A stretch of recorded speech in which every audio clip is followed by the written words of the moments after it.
I just heard that the United States House of Representatives has overwhelmingly voted to kill the most ridiculous project I've ever been involved in, the resolution, how stupid is that, on impeachment.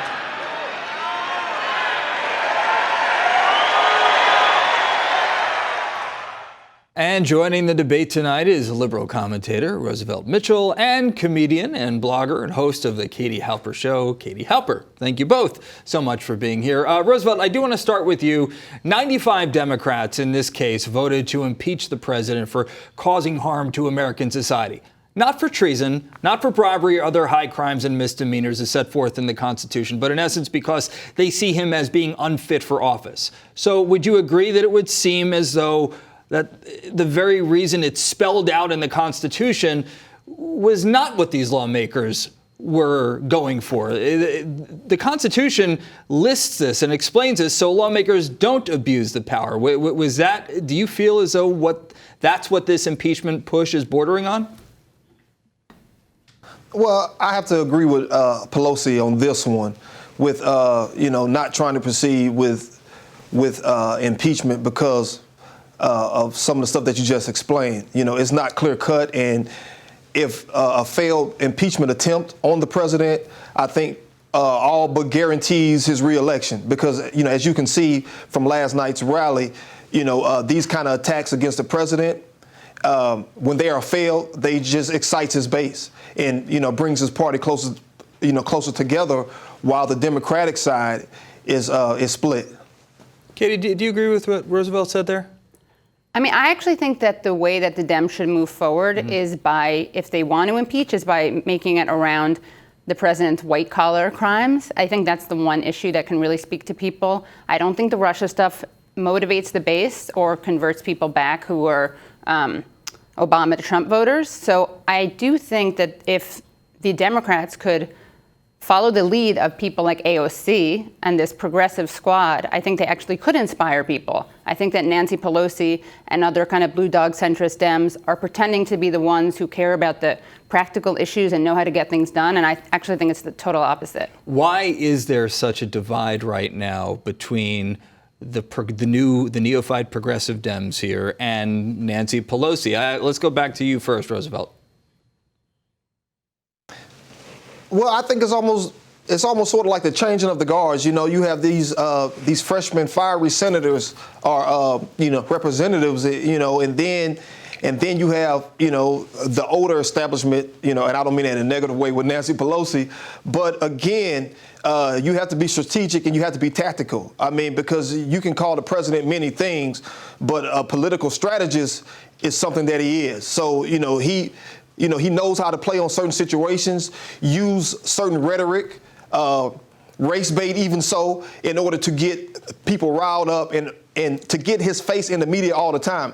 If all these attacks on the president, if he continues to get the face and media coverage that he got back in 2016, he'll easily win the reelection again. Because of that, because of all the TV time and all of the exposure that he knows how to get. Katie, very quickly, let's talk about the president's tweets that started the whole firestorm this week, where he was talking about going back to the crime-infested places from which they came. This was something that even had Nancy Pelosi backing up the squad. She came out and she spoke out in their defense.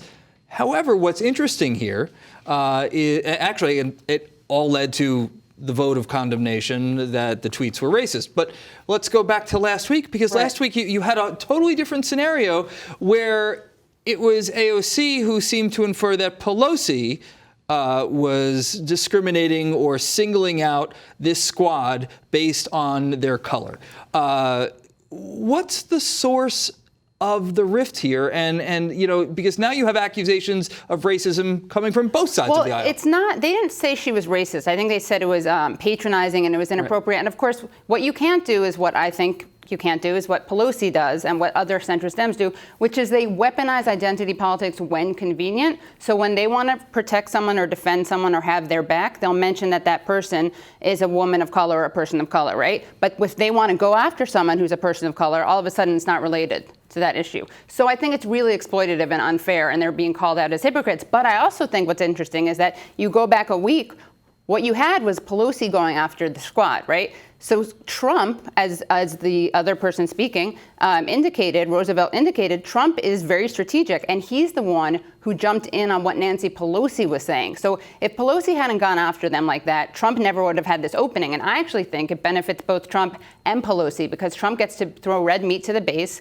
in a very disturbing way, and Pelosi gets to look like this hero just for saying we don't like racism. But what about the bread and butter issues that she's claiming are the important ones? Like Roosevelt said, the Dems now don't talk about the bread and butter issues. They don't talk about how Trump is selling out the American worker, and that's what actually could move votes. Roosevelt, do you think that Speaker Pelosi is unfairly singling out the squad? No, I don't think she unfairly singled them out. I think, over the one bill that they did not vote on, she didn't even call out their names, but she did, say something about them. But then, once the squad reacted, and said what they said, Pelosi stated that she was dropping it, leaving it alone. And then again, that's when Trump interjected in order to make them the face of the Democratic Party, which is why I think that this whole impeachment measure, that had just come up on Tuesday, Roosevelt Mitchell, on the tail end sorry of to this. cut you off. We have to leave it there. Roosevelt and Katie, thank you so much for being here.